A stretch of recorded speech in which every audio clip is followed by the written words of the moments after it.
Une télévision associative sur Internet, c'est le pari réussi d'une association basée dans le Livradois-Forez. Ses membres réalisent des reportages sur la vie locale, l'artisanat ou les curiosités de l'Est du Puy-de-Dôme. Ils espèrent ainsi stimuler la vie culturelle et les initiatives dans et autour du bassin thiernois. Fabien Gandillon, René Thévenoud.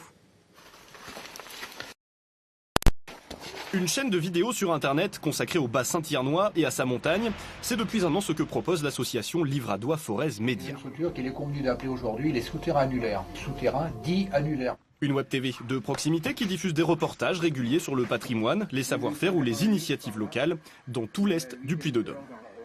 Le bras fatigue beaucoup moins que le martyr. À l'origine de ce projet, il y a Patrick Ojard. Cet ancien chef-monteur a travaillé pendant des années sur des émissions de télévision à Paris.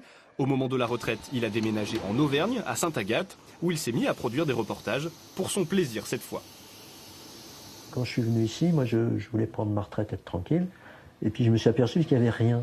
Et comme je rencontrais des gens qui étaient intéressants ou des choses qui se passaient qui étaient intéressantes, je me suis dit, il faut quand même les faire connaître. Par exemple, on a fait un film sur les souterrains annulaires. Personne ne connaît ça et n'a plus de souvenir de ça. Donc en fait, on arrive à refaire surgir des éléments de patrimoine, des éléments d'histoire.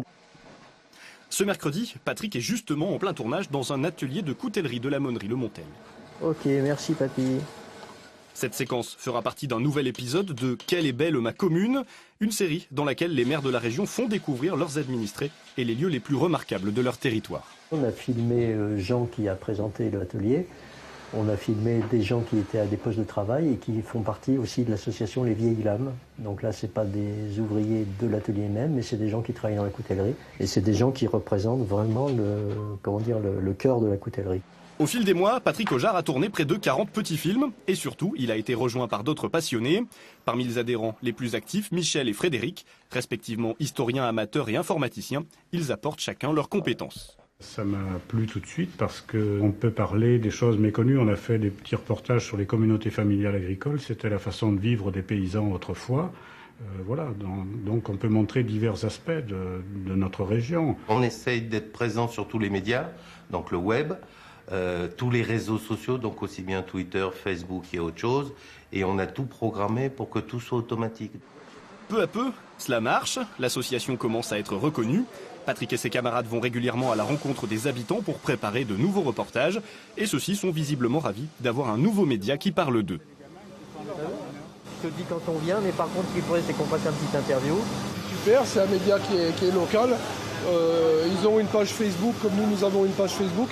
Et nous échangeons de l'actualité touristique sur la région. C'est vraiment super bien.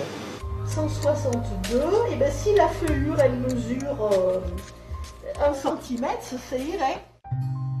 L'association réfléchit maintenant à élargir ses activités au-delà des reportages. Depuis peu, elle loue un local à la mairie de Thiers. Plus qu'un bureau, ses membres souhaitent en faire un lieu de rencontre pour stimuler la vie locale. Ce lieu, on veut en faire un lieu déjà vivant, un peu un espace où les gens peuvent accéder facilement pour nous rencontrer.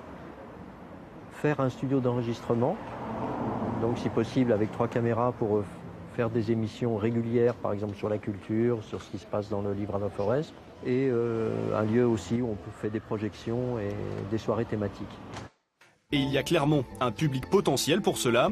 À l'image de ce reportage sur la restauration du toit de l'église de Vollorville, certaines vidéos de Patrick Ojard et son équipe approchent ou dépassent déjà les 10 000 visionnages.